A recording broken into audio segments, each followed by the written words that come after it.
Something that really bothers me and like honestly has given me a sense of a little bit of an insecurity is the fact that, yeah, like there are all these women like throwing themselves, but me, like the past 10 years, like I don't have any of that. Like I have zero, this sounds weird, but like male attention.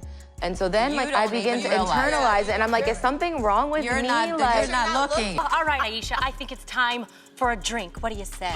Absolutely. Yes, we get to drink. Marcel? Marcel? Oh.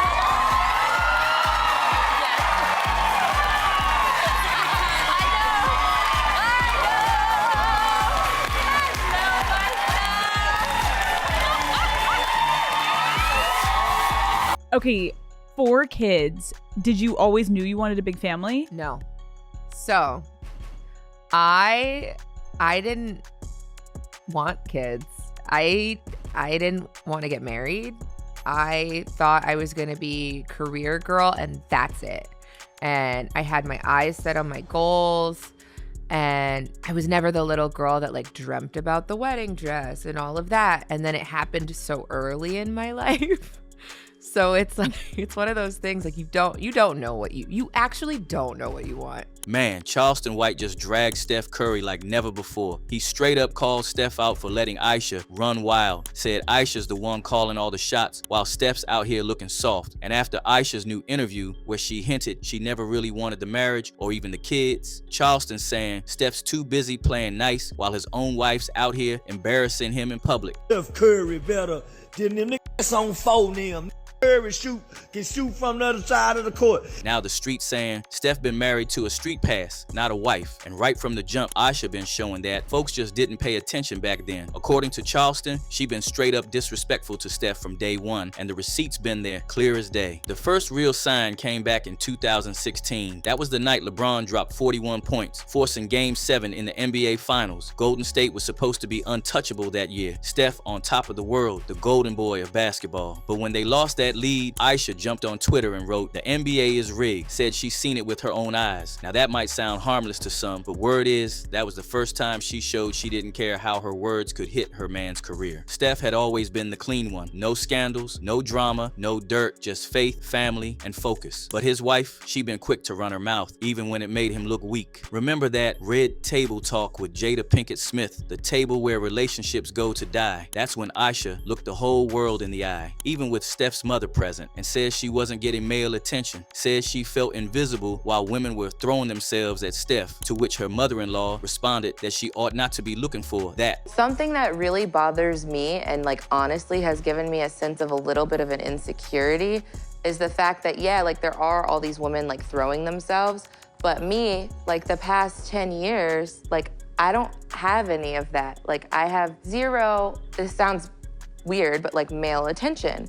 And so then like I begin to internalize it and I'm like, is something wrong with me? You're not looking. According to Charleston, that moment right there was the crack in the armor, the moment Steph lost control of the household, and it didn't stop there. Ayesha tried to prove she still got it, like that time on the Girl Chat show when a shirtless, oiled up man named Marcel came out serving drinks, and she started taking off her wedding ring like she forgot she was Mrs. Curry, with one of the hosts immediately stopping her. All right, Ayesha, I think it's time for a drink. What do you say?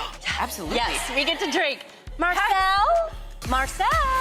Oh.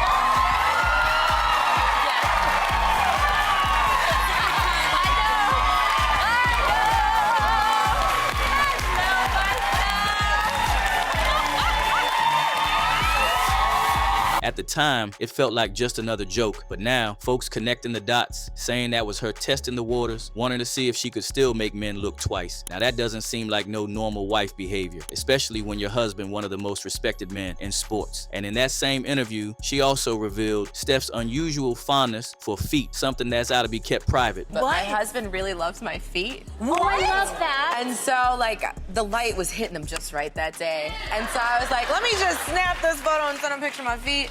So I always say, like, when he says to send like, that's what he's getting, a picture of my bare feet. I don't know if he's happy about that, but that's okay. Now, I ain't saying it's wrong for Steph beating his meat hard to his wife's feet, but some things are better left private, and Ayesha would admit this, saying Steph ain't gonna be happy she's spilling their private lives to the public. Now we know something about him. He likes feet. He's going to Then, recently, it only got worse when she sat down again, this time talking about how she never wanted marriage or kids in the first place. Says she was never interested in Steph, never even looked his way back in the day. Says she wanted to be a career woman, chasing the spotlight, building her own legacy. But instead, she got tied down early, had kids, and now, 14 years later, she's still in therapy trying to figure herself out. Okay, 4 kids. Did you always knew you wanted a big family? No.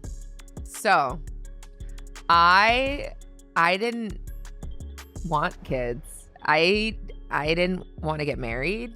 I thought I was going to be career girl and that's it. And I had my eyes set on my goals. And I was never the little girl that like dreamt about the wedding dress and all of that. And then it happened so early in my life.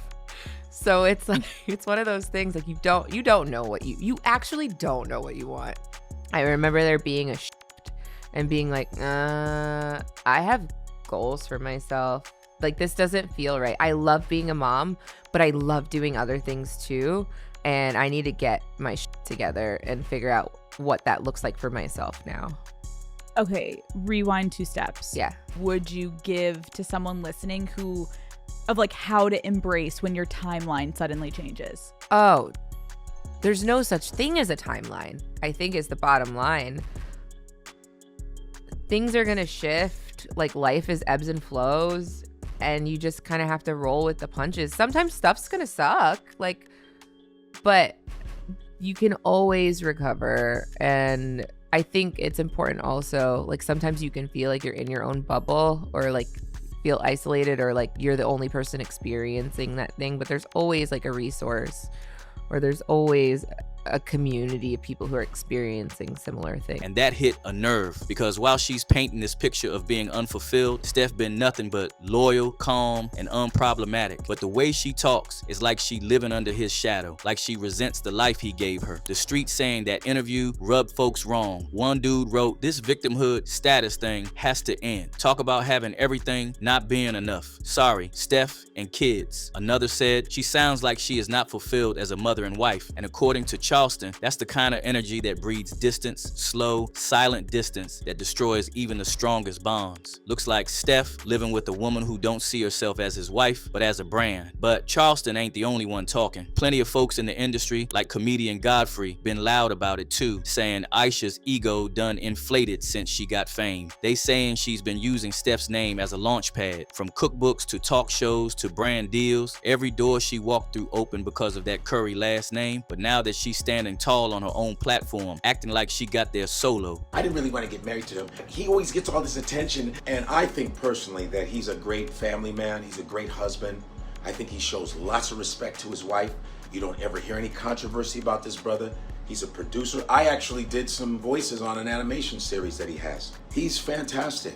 The guy, I mean, is just really a really good example of what a good husband is and a family man is. As much that probably gets thrown at him at all times because he's awesome. All right? Ayesha Curry is going around on these podcasts just yapping and being very disrespectful. This man works hard to show respect to you. I don't even think it's hard. I think he loves you that much that he goes, "This is my wife, this is my kids." And you're going on these podcasts complaining about, "Oh, I didn't really want to get married to him. I mean, I didn't really want to do this. I didn't really want to do that." Yeah, you did. Why did you get married to him? Then why don't you change your last name?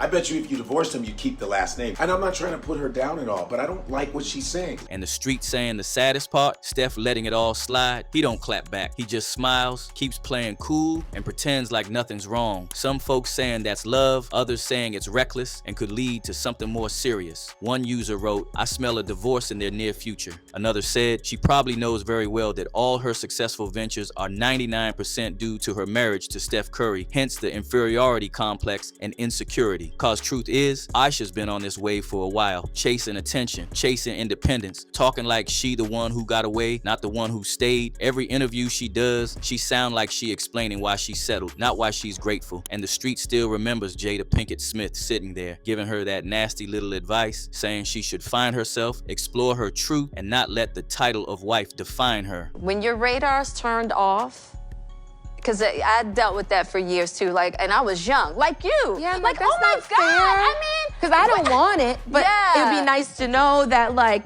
someone's looking. But That when can your get radar's dangerous. turned off, right, that You're can beautiful. get real Don't dangerous. ever Ever think for 1 minute that it ain't some men out there looking at you like I wish. Honestly. And I'm gonna tell you who knows that more than anybody. Your husband.